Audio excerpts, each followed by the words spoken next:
欢迎来到 Mickey 的频道。今天想介绍的是在台北的黄金面线它有2间，我吃的是吴兴街这间它的话呢，汤头的部分我觉得蛮清淡的，没有什么特殊的味道，有一点大骨汤的感觉是中等偏浓的勾芡，还有一些碎的蒜头在里面。那它大肠还蛮好吃的，我很喜欢，感觉是卤的恰到好处软嫩适中，还带有一些胶质的感觉。它的蒜蓉的部分可以自取感觉还蛮棒的。如果再加一点辣，就是不是辣粉的这罐是另外一个辣椒的，我觉得还蛮喜欢的。整体吃起来感觉还不赖。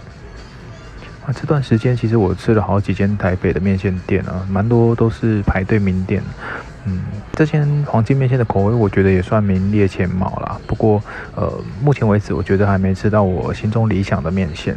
然后在我持续更新的台湾面线代办清单上面，还有大概100多间还没吃过的面线店。那这里面台北面线店就占了里面大概40几间，就觉得不愧是台北啊，我只能继续的寻觅下去咯。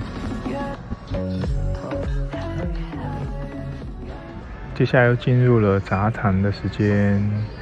我小时候就很喜欢一些科学跟自然的东西那时候我还记得，我国小的时候就拿3棱镜到外面太阳底下看折射折射里面就有彩虹。那时候就觉得很震惊、很惊奇，就是去观察一些光影变化、自然现象，就各种生物生物行为的原理相关的题材，我都觉得很好玩、很有趣。我今天想要介绍的是一本书啦，就是叫做《别让大脑不开心》。那它的作者是 D.M. Burnett， 是一个神经科学家。那这本书呢，它就是用科学的角度来解释快乐。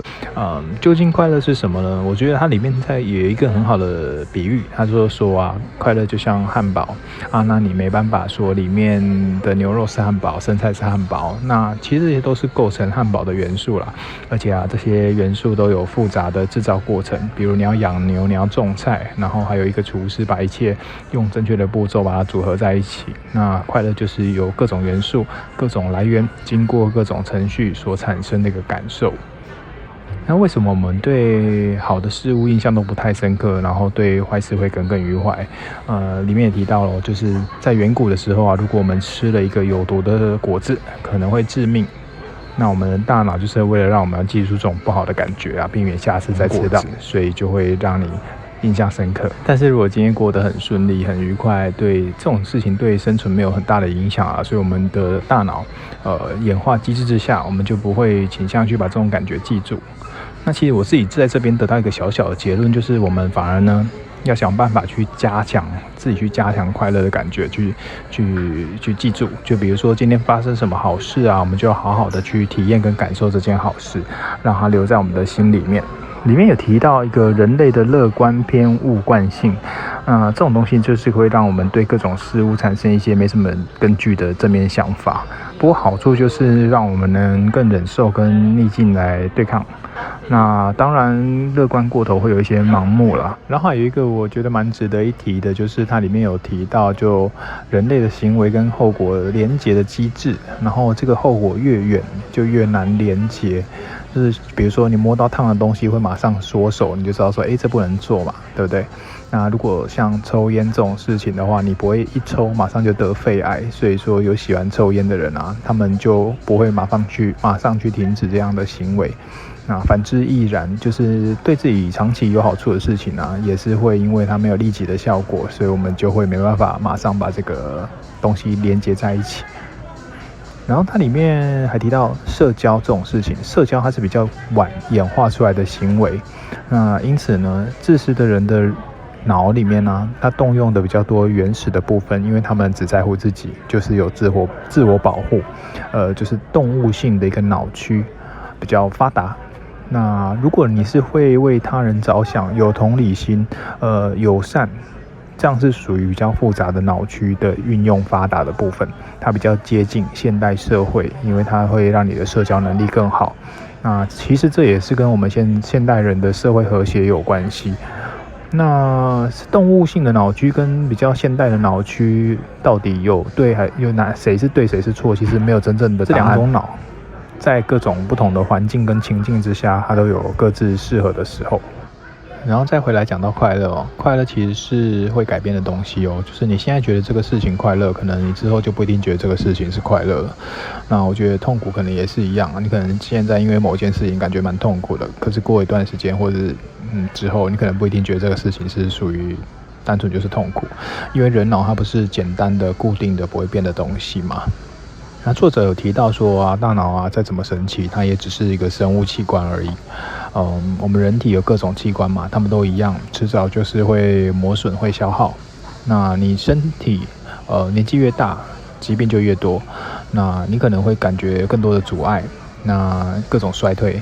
你活得越久的话，这些现象就会越来越频繁、越来越多，而且不可避免的就是这一切啊，最终都有结束的一天。好啦，讲了那么多，反正上面都是我对书本的一些解读跟心得，还有一些小笔记。那我觉得作者比较像是从他的观点在解释现象，不是去跟你说你怎样就快乐。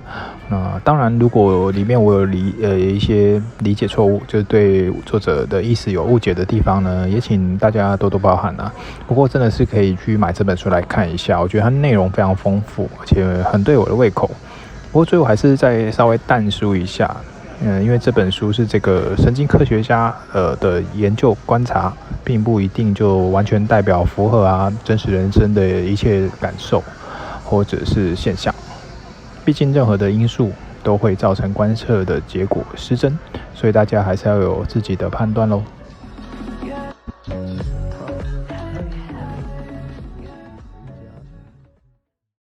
边角料时间。那这个类型的书也是我喜欢看的书之一。那他一开始呢，作者他就从那个化学的物质来剖析快乐。人体里面有些化学物质被认为是跟快乐有关，比如多巴胺，然后脑内啡，然后催产素，还有血清张力素。那里面多巴胺的部分呢，就是它会在人类做一些有利生存的行为的时候去做浓度上升，然后为我们带来愉悦感，就是用来奖励自己。那如果今天做出不好的事情就为了让自己记住，就会降低浓度，让你感觉很沮丧，有一些痛苦这样子。比如说吃到甜点或是碰到意外的好事的话，多巴胺就会浓度上升，让你感觉很愉快。那我就觉得说，哇，这样多巴胺好像是一个很搞笑的家伙。那脑内啡的部分的话，它有点像是解除压力跟镇痛的东西。那很多毒品也是借此来影响你的大脑，去制造快感。运动的时候，我们也会产生一些脑内啡。那催产素的部分跟人际有关系。